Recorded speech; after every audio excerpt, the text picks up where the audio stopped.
Taumaitia, good morning. Daikaraya, good evening. Seneko kakona, many blessings. Mucho bendiciones to you all, whatever time and wherever you are seeing this. Welcome back to day 5. Today's theme is forgiveness. Title, The F Word, Learning to Forgive. Forgiveness is the bedrock of life filled with love and miracles. Practicing forgiveness allows us to let go of our old fear-based past and center into the present moment. Through forgiveness, we can release resentments that we may have held on to for decades or ones that just formed. The 5th day of this week will be focused on forgiveness. If we remain unforgiving, we block the voice of love. A Course of Miracles says, the unforgiving mind is full of fear and offers love no room to be itself, no place where it can spread its wings in peace and soar above the turmoil of the world. The unforgiving mind is sad, without the hope of respite and release from pain. It suffers and abides in misery, peering about in darkness, seeing not, yet certain of the danger lurking there. To break through the suffering, darkness, and misery that unforgiveness creates, we must take this step seriously. Today's practice is crucial. We begin the practice of self-forgiveness. That's right. We're starting with you. Forgiveness is a very triggering word for most of us, as well. It was for me at first, and I've met a lot of people that it has been very triggering, full of suffering. But the best way someone explained forgiveness to me is as if I don't forgive what happened in the situation, I don't have to forgive the action. The action was absolutely wrong. It was a violation to me. It was a violation to how I felt. But if I don't place the F-bomb, say, that person did it for whatever reason it was, and I don't place that forgiveness, I don't have to like the action. I don't even have to like the person. I don't have to welcome the person back in either. But if I don't place forgiveness around that situation, it's as if I am swallowing a pill of poison, expecting that person to die. And it just doesn't work. So I will apologize to my system, to me, for feeling that violation, for having that violation done to me. I provide myself the apology that I may never get from that other individual. I apply the forgiveness to me for having to experience that much pain. I know that's a very difficult feeling to accept. That's why forgiveness is crucial. But that is what helped me. It's a deeper conversation, forgiveness. The book called The Art of Forgiving by Desmond Tutu, that book really helped me to understand what forgiveness truly is. It is faith-based. So if faith-based materials is triggering for some of you, I'm sorry. I'll see if I can find some other resources for that. But those are the best explanations I have. But let's keep on with the book, okay? The morning reflection, day 5. We begin this day by releasing self-hatred and self-attack during the practice of forgiveness. Let's begin the process of changing your inner dialogue towards yourself. If you're someone who loves to beat yourself up, diminish your accomplishments, or judge yourself for every action, then this step is for you. Get comfortable in your meditation space and read the following passage. Then sit in 1 minute of stillness and let the release of forgiveness come over you. Find your comfortable spot. Remember your modifications. Breathe in through the nose, out through the nose. to increase the nitric oxide because this is going to require a lot of energy from you. If breathing out through the nose is difficult, breathe in through the nose, out through the mouth as if you're blowing out the candles. We shall begin. Today I let myself off the hook. I look upon my life's experience with a loving eye. I forgive myself for all my fearful thoughts and actions. I know that when I let go of my anger and self-attack, I will recalibrate my loving presence within. I forgive myself and clear space for loving guidance to set in. Today, self-forgiveness is my primary function. This is all about us, all about you. Forgive yourself for holding on to the anger and any resentment and any bitterness. Surround yourself with love.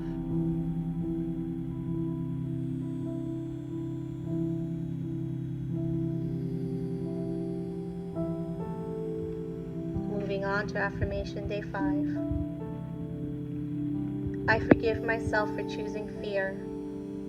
Today I choose love instead. Today's affirmation reiterates your willingness to forgive yourself. We can sometimes be hard on ourselves for having chosen fear for so long. But the truth is, we often didn't even know any better.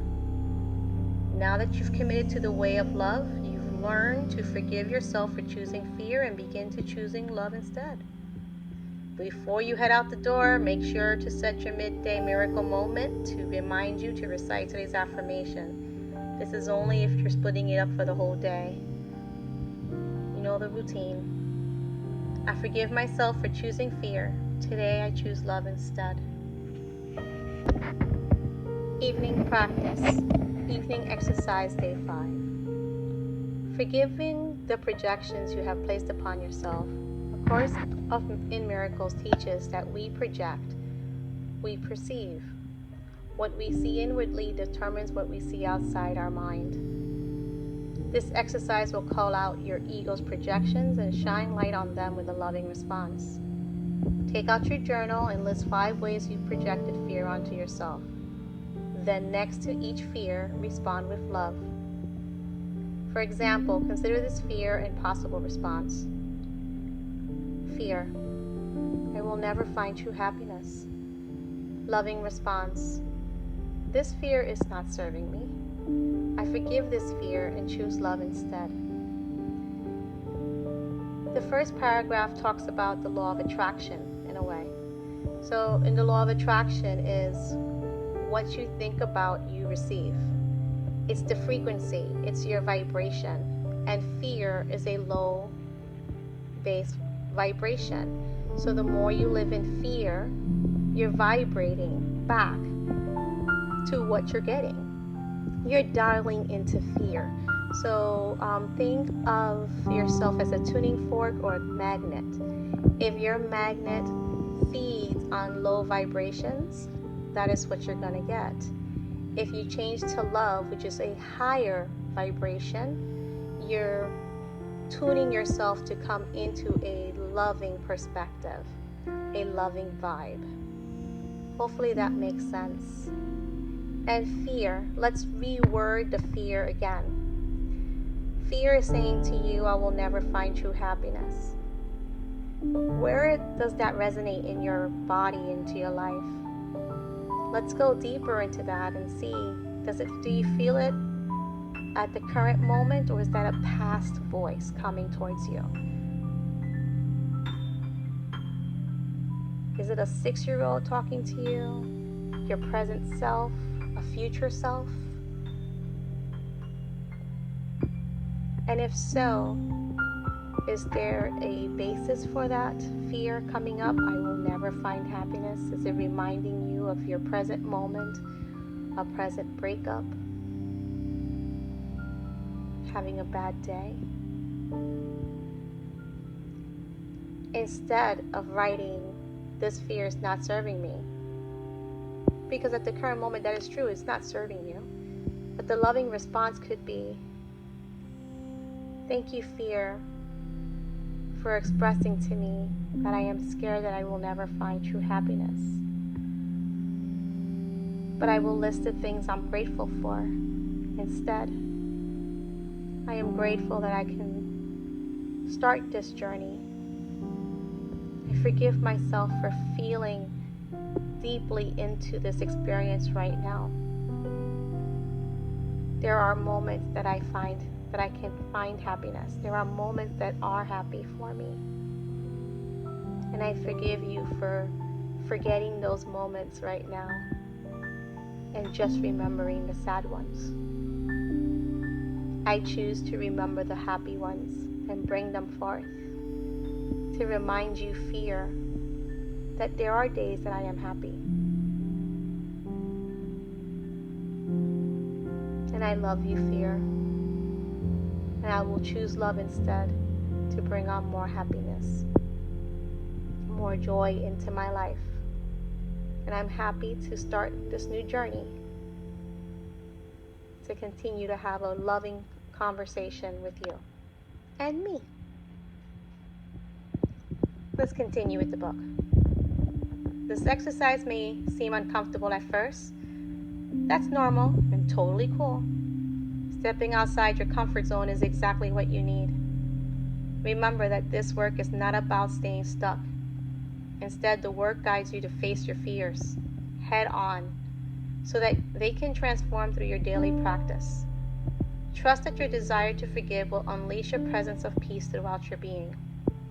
To disconnect from your fear, to disconnect from your faith in fear or trusting fear, the Course guides you to forgive everyone and everything, including your fear.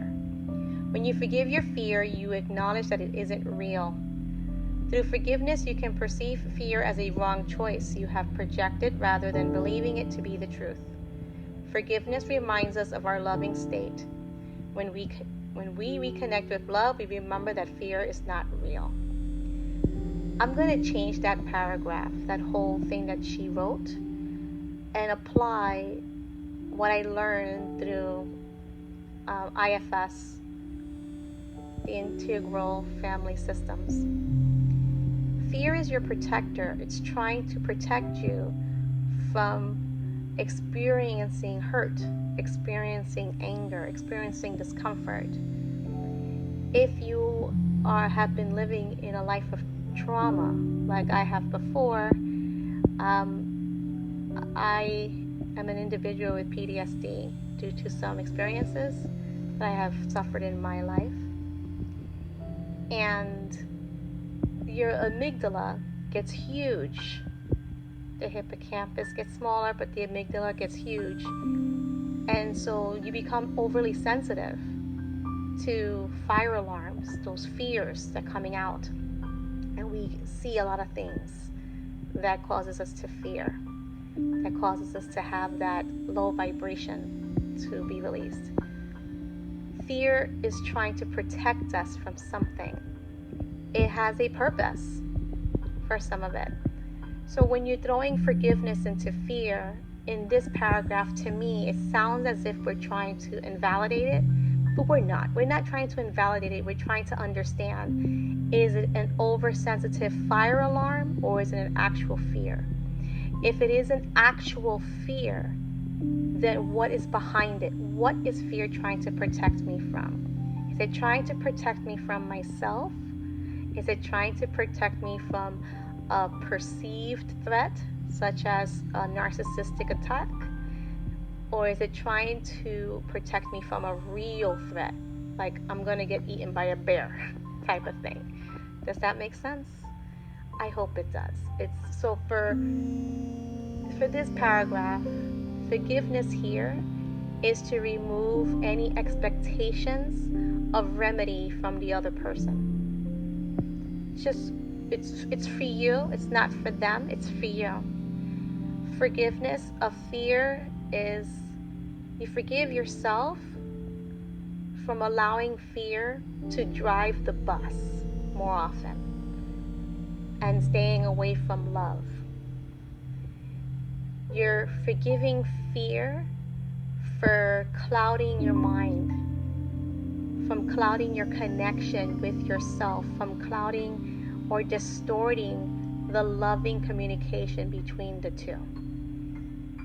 There you can throw the F-bomb in the forgiveness. I feel that is a little bit more gentle and more loving. It's a lovingly repair and response to your relationship to fear. But please let me know what you think. Let's move on. This evening's practice will help you begin the process of forgiving the fear-based projections you've placed upon yourself. Wrap your fears with love. Before you go to sleep, open your notebook and write a letter of forgiveness to yourself. In this letter, revisit all the fears you've projected onto yourself. Look without judgment at what you've been projecting and perceiving to be real. When you open the letter, acknowledge the ego's fear and use your affirmation from day 2. I am willing to see this differently. I am willing to see love. Let this affirmation reinstate your faith in love, your trust in love. As you continue writing, bring in more love. Reiterate your willingness to see love instead. Hold on, I'm going to steady my hand. By the end of the letter, begin to wrap your fears with love and compassion. In this conclusion, remind yourself that you've been doing the best you can. When we know better, we do better. This is a time for taking small steps. Be kind to yourself. Be patient with yourself. Honor yourself for showing up for your own happiness. Then close out with a final message of love. Self-forgiveness will be a huge part of your practice in the coming weeks. So stay open and willing to grow in this way. So that is the end of day 5. Forgiveness. How are you feeling now? Today was a hard day. This is all about forgiveness, and like I mentioned throughout the book, forgiveness can be a very hard and triggering word. When you throw the F-bomb onto fear, it's not to just wipe it away. Try to see fear as your cautious friend. Hey, something's up. I don't know about that. And if the fire alarm is a little bit sensitive like mine used to be, take a moment to breathe in and ask fear what's going on. Whether it's perceived or real. Validate the fear. Have that communication with it. And develop a loving relationship between you and fear. Forgive yourself for allowing fear to drive the bus sometimes. It happens. Fear can be the passenger and can be the warning, but it doesn't need to drive us off path or off course. When we do better, when we know better, like I think Toni Morrison said it. Don't quote me, we can just check and find out. But when we know better, we do better. Right now, we're learning to do better. Be patient with you. And thank you for being patient with me. Much love to you all. Until tomorrow.